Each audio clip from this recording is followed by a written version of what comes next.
அபிராமி அந்தாதி. 4வது பாடல்.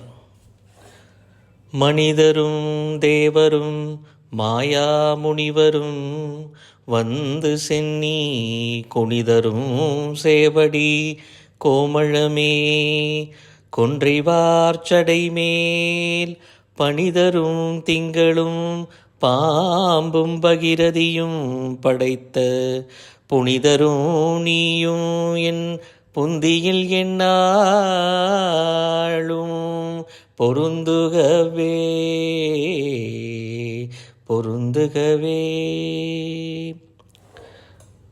பாடலின் பொருள்: மனிதரும் தேவரும் தவ முனிவராகிய அனைவரும் வந்து தங்களுடைய தலைகுனிந்து உன் அழகிய சிவந்த திருவடிகளில் பணியக்கூடிய கோமளவல்லியே, கொன்றை மலர்களை தன்னுடைய நீண்ட ஜடாமுடியில் தரித்து குளிர்ச்சியான நிலவை, நாகத்தை, கங்கையை சூடிக்கொண்டிருக்கும் புனிதரான சிவபெருமானும் அபிராமி அன்னை நீயும் என் மனதில் எந்நாளும் நீங்காதிருக்க வேண்டும்.